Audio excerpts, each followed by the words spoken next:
Remember to cite your sources properly when using information from search results. Use tags with appropriate index attributes to cite specific claims based on the search results. The Starship Luminous Discovery floated quietly through the empty space station. Lights flickered on as the Zentari research team moved through hallways that had not felt footsteps for centuries. Director Tae-Wan led the group, his blue skin reflecting the dim emergency lights that still somehow functioned after 500 years. "Careful with those doors," Tae-Wan called to his team. "Human technology is sturdy, but 5 centuries is a long time even for their craftsmanship." The abandoned outpost sat at the edge of what was once human territory. For centuries, most species believed humans had gone extinct, victims of some unknown disaster or perhaps their own legendary aggression. Finding this perfectly preserved facility challenged everything the galaxy thought it knew. Science Officer Yuna moved her scanner across the walls, her eyes widening at the readings. "Director, these systems are in standby mode, not failure mode. They left everything ready to be reactivated." Tae-Wan nodded slowly. This confirmed his theory. The humans hadn't been wiped out. They had left by choice. The team made their way to the central command room. Captain Dae-Hyun used his override codes to access the main computer. The large screen flickered to life, displaying the United Earth emblem that hadn't been seen in the galaxy for 5 centuries. "It's still operational," whispered Dae-Hyun in disbelief. Yuna's fingers moved across the ancient control panel. "The last entry was recorded exactly 503 years ago. Shall I play it?" Tae-Wan felt his hearts beating faster. "Yes. Let's hear what they had to say before they disappeared." The screen changed to show a human woman in a military uniform. Her face looked tired but determined. "This is Admiral Kim of the United Earth Fleet. This message is being recorded at all human outposts across the galaxy. By the time anyone finds this, we will be long gone. I want to make clear that our departure is not due to weakness or defeat. Our deep space probes detected something approaching from beyond the galactic rim, something ancient and hungry. We presented our findings to the Galactic Council, but they dismissed our concerns as typical human paranoia." The Admiral's expression hardened. "Rather than drag other species into what may be our fight alone, humanity has chosen withdrawal. We will return to Earth and our core worlds. We will prepare. We will adapt. And when the time comes, we will return." The recording ended, leaving the research team in stunned silence. "Check the date of that recording against our historical records," Tae-Wan said quickly. Yuna pulled up the data on her tablet. The humans disappeared exactly 3 months after this message was recorded. It matches perfectly. Tae-Wan walked around the command center looking at personal items left behind, photos of families, small plants long dead, coffee cups still sitting on desks. This wasn't an evacuation in panic. This was planned, methodical. The team spent days exploring the outpost. They found detailed records of something the humans called the amalgam, a collective consciousness that traveled between galaxies, consuming all sentient life it encountered. The humans had tracked its movements across intergalactic space, calculating that it would reach the Milky Way within 600 years. In one private office, Tae-Wan found a personal journal belonging to someone named Lieutenant Jun-Ho. The final entry read, "The fleet leaves tomorrow. Most of us believe we'll never see the stars again. Earth will become our fortress and our prison. 500 years to prepare for war against something that might be unstoppable. But if anyone can find a way, humans will. It's what we do best." When the research vessel returned to Galactic Union space, Tae-Wan presented his findings to the Historical Society. Many members refused to believe his conclusions. "You're suggesting that humans, a species that controlled barely 40 star systems, detected a threat that our advanced sensors never found?" asked one skeptical member. "Humans always saw threats where none existed," said another. "This was likely mass hysteria leading to some form of cultural suicide." But Tae-Wan stood firm. "The evidence is clear. They left voluntarily to prepare for something they believed was coming. And according to their calculations, it will arrive within our lifetime. The debate might have continued indefinitely if not for what happened next. A Union patrol ship at the edge of known space detected an enormous vessel of unknown design.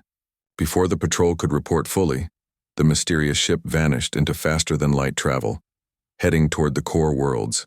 Its trajectory suggested it was coming from Earth. After 500 years of absence, humanity was returning to the galactic stage, and the galaxy was not ready. The massive human ship appeared without warning near Nexus Station. It simply materialized from the darkness of space, bypassing all early detection systems. The vessel was unlike anything the Galactic Union had ever seen. Sleek black metal with glowing blue lines running along its hull.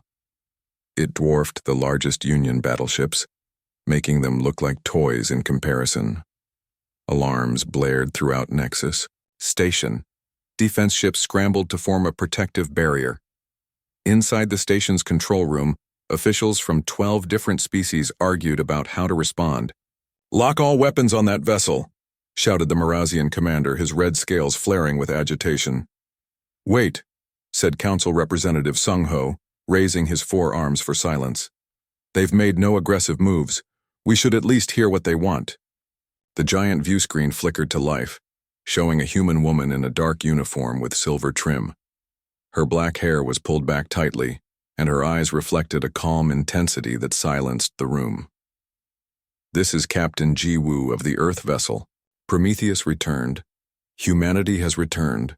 We come seeking allies." The simple message sent panic through the station. Older species representatives immediately demanded defensive measures, while younger ones were merely curious about the legendary humans who had vanished from galactic affairs 5 centuries ago. After hours of heated debate, the council decided to send Admiral Rand to meet with the human representatives.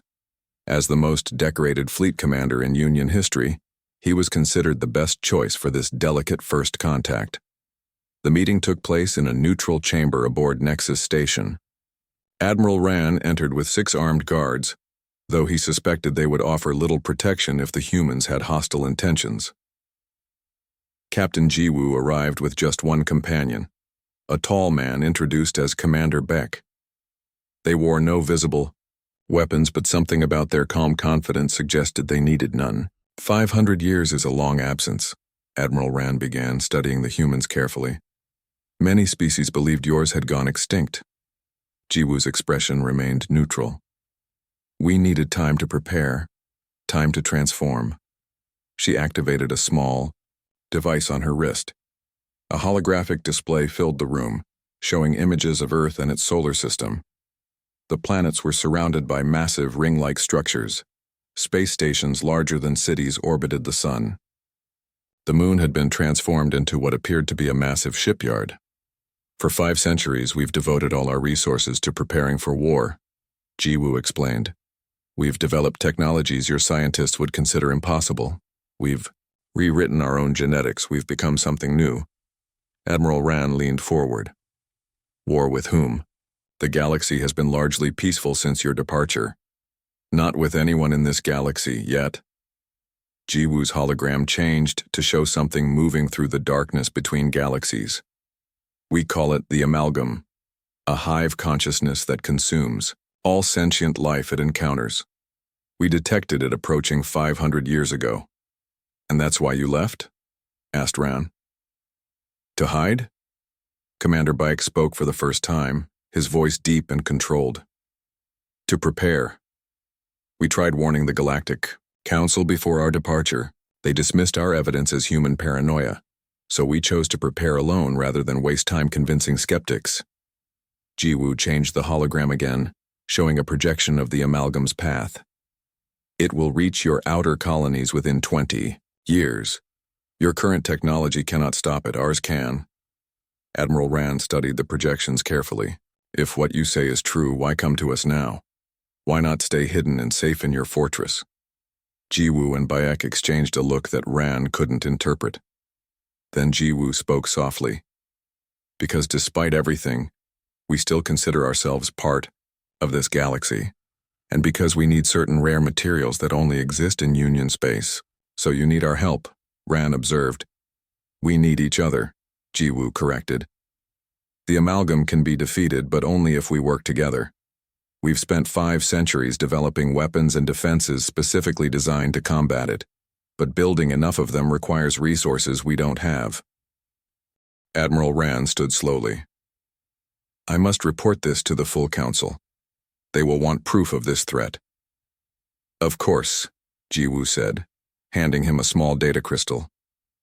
This contains everything we know about the amalgam, including footage of our first encounter with its scouts. As Rand turned to leave, Commander Bayek spoke again. Admiral, there's something you should know. The amalgam doesn't just kill, it absorbs. It takes the knowledge and consciousness of every being it consumes and adds it to its collective. It learns from each civilization it destroys. And it's destroyed many? Rand asked. At least 7 galactic civilizations that we know of, Jiwoo answered. Some more advanced than yours, some more advanced than ours. None survived. As Admiral Rand left the meeting chamber, he couldn't shake the feeling that the humans had changed in ways that went beyond technology. There was something in their eyes, a hardness, a focus, a certainty, that suggested they had spent their 5 centuries of isolation becoming something the galaxy might not recognize, and perhaps something it should fear. The grand chamber of the Galactic Council buzzed with tension. Representatives from 37 species filled the massive circular room. Some species had never seen a human before today. Others remembered them well and watched with caution as Captain Jiwoo stood in the center of the chamber, waiting patiently as the council members argued among themselves. Order! We will have order! Shouted Chief Counselor Hajun, banging his ceremonial staff against the floor. The room gradually quieted. The council recognizes Captain Jiwoo of Earth. Jiwoo stepped forward. She looked small beneath the towering dome of the chamber, but her voice carried clearly throughout the space. Honored representatives, I thank you for hearing me today. Humanity has returned after 500 years of isolation because we face a threat greater than any single species can handle alone. She activated a holographic display showing a dark mass moving through deep space. This entity calls itself the Amalgam. It is a collective consciousness that travels between galaxies. It finds civilizations, absorbs their knowledge and technology, and moves on. Nothing survives its passage. Counselor Hyun of the Marazian Collective rose from his seat, his red scales gleaming under the chamber lights. Humans were always known for their imagination. What proof do you have of this supposed threat? Jiwoo nodded to Commander Bayek, who stood at the edge of the chamber. He activated a larger display showing footage from what appeared to be a battle. Strange, organic-looking ships swarmed a human outpost. The outpost's defenses failed as crew members turned on each other, their eyes glowing with an unnatural light. This footage was taken 7 years ago when an advanced scout of the Amalgam found one of our monitoring stations, Jiwoo explained. Every mind it touches becomes part of its network. It learns everything they know and uses them against their own people. The chamber fell silent as the footage showed human soldiers fighting against their own possessed comrades. Despite using clearly advanced technology, many humans died before the attack was repelled. How can we be certain this is not some elaborate deception? Asked another counselor. Perhaps a justification for humanity's return and rearmament? The ancient archivist Sung Min floated forward in his gravity chair. As the oldest member of the council and keeper of its historical records, his words carried special weight. I remember humans, he said in a thin voice. They were paradoxical beings. In the Battle of Orion's Belt, a human fleet commander sacrificed 3 ships to protect a Zentari refugee convoy, with no strategic value. Yet in the Tannhauser campaign, humans used tactics that many species considered unconscionable. Sung Min activated his own display, showing historical records of human conflicts. If Captain Jiwoo wanted to deceive us, she would have presented humans as more conventional allies. Jiwoo stepped forward again. We've spent 5 centuries preparing for this fight. We've developed specific technologies to combat the Amalgam. She placed a small device on the floor. It hummed to life, projecting a field of crackling blue energy. This is a consciousness firewall. It can sever the amalgam's control over individuals it has taken, but larger versions capable of protecting entire planets require resources only found in Union space. For hours, the debate continued. Some counselors argued that the human return was itself a greater threat than this unseen enemy. Others pointed out that if humans had wanted to conquer, they would have attacked, not asked for alliance. Finally, Chief Counselor Hajun called for a vote. Those in favor of forming an alliance with humanity against this threat? Less than a third of the members raised their hands or tentacles. Those opposed? A clear majority indicated their opposition. Jiwoo's face remained calm. But Commander, Beck's jaw tightened visibly. The Council has decided, Hajun announced. While we thank humanity for the warning, we cannot commit our resources based on the evidence presented. We will increase our border patrols and remain vigilant. As Jiwoo and Beck left the chamber, several representatives hurried after them, catching them in a private corridor. Captain, said Counselor Sujin of the Alderan Federation, my government does not share the Council's skepticism. We would like to discuss a private arrangement. Similar offers came from 6 other species. Jiwoo listened to each, thanking them for their support. Later aboard the Prometheus returned, Commander Bayek paced the command deck. 500 years and they still don't listen. We should never have left our system. We have 7 allies now, Jiwoo reminded him. 7 is better than none. It won't be enough, Beck argued. You saw the projections. The main force will arrive within 2 years, not 20 as we told them. The scouts are already here. Jiwoo looked out at the stars, her reflection grim in the viewport. They'll believe us when the first colonies go dark. Let's just hope it's not too late by then. In his private quarters, Chief Counselor Hajun reviewed the human evidence. Again. Something about their warning felt true despite the Council's decision. He drafted orders to quietly strengthen defenses on frontier worlds. Perhaps the humans were mistaken about the threat. But what if they weren't? The first attack came without warning. 3 frontier worlds went dark within hours of each other. Emergency signals cut out mid-transmission. The Galactic Union defense fleets rushed to respond, but what they found horrified even veteran commanders at Vega Colony. Admiral Rand's flagship entered orbit to find the planet's defenses intact but silent. His communications officer finally established contact with the ground. This is Union Command. Please report your status, the officer said. The screen showed the colony's governor, but something was wrong. The governor's eyes had a strange glow, and his movement seemed stiff and unnatural. All is well, Admiral, the governor said in a flat voice. We have joined with the amalgam. You should join us too. It's peaceful here in the collective. Behind the governor, colony citizens moved about with the same glowing eyes and jerky movements. They looked like puppets controlled by unseen strings. Cut. Transmission, Admiral Rand ordered. He turned to his tactical officer. Launch probes. I want to know what we're dealing with. The probes showed the horror in detail. Throughout the colony, strange organic growths covered buildings. Dark tendrils connected these growths to the colonists themselves, entering their bodies at the base of the skull. It's controlling them, the science officer whispered. Their minds have been taken over. Before Admiral Rand could respond, alarms blared across the bridge. 3 officers suddenly drew weapons, their eyes now glowing with the same eerie light. They began firing at their fellow crew members.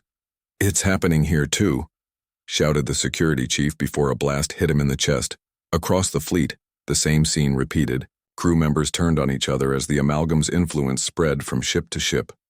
Admiral Rand ordered emergency protocols, but it was too late. His fleet was tearing itself apart from within. In desperation, he sent a secure transmission to the coordinates Captain Jiwoo had provided before departing Council space. This is Admiral Rand of the Union Fleet. The amalgam has attacked Vega, Proxima, and Tau colonies. Our forces are compromised. We need your help. For 12 hours, chaos reigned. Admiral Rand and his loyal officers barricaded themselves on the bridge of the flagship. Throughout the ship, possessed crew members hunted down those who resisted the hive mind. Then suddenly, 3 massive ships appeared in orbit. They were human vessels, their black hulls absorbing light rather than reflecting it. Without communication or warning, they began deploying smaller craft toward the surface and the compromised Union ships. On Admiral Rand's flagship, the emergency hatches to the bridge exploded inward. But instead of possessed crew members, human soldiers in sealed armor charged in. Their helmets had no visible eye slits, just smooth black surfaces with glowing blue lines. Each carried weapons unlike anything in Union arsenals. "Admiral Rand?" asked their leader, voice slightly mechanical through the helmet speakers. "I'm Commander Minho. Captain Ji-woo sent us." "My crew," Rand began. "Many of them are compromised." "We know," Minho interrupted, "but not lost. Not yet." The humans moved through the ship with practiced efficiency. When they encountered possessed crew members, they didn't kill them. Instead, they used devices that emitted pulses of blue energy, portable versions of the consciousness firewall Ji-woo had demonstrated to the Council. The possessed crew collapsed when hit by these pulses, then awoke minutes later, confused but themselves again. The organic tendrils that had been growing throughout the ship withered and died. On the planet below, human dropships deployed shield generators that created domes over colonial settlements. Inside these domes, the amalgam's control weakened, enough for the colonists to be freed using the firewall devices.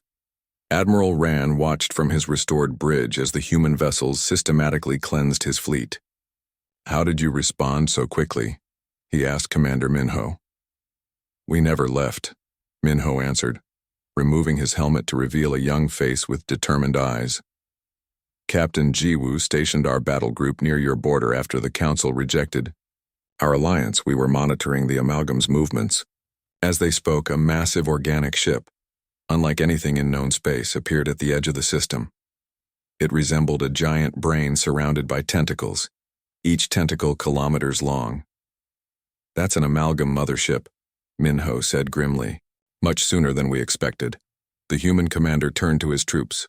"Prepare for Masada Protocol." "What is Masada Protocol?" Rand asked. Minho's face showed no fear, only resolution. "You should move your recovered ships to a safe distance, Admiral, at least 2 light minutes away." The 3 human vessels positioned themselves between the Union fleet and the approaching mothership.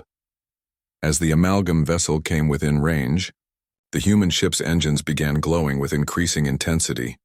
"What are they doing?" asked Rand's science officer. The answer came as the human ships overloaded their dimensional drives simultaneously. Space itself tore open where they had been. The rift swallowed half the amalgam mothership before collapsing in on itself. The mothership, severely damaged, retreated from the system. When it was over, no trace remained of the 3 human vessels or their crews. They had sacrificed themselves completely to save Vega Colony. 2,000 lives, Admiral Rand whispered, staring at the empty space.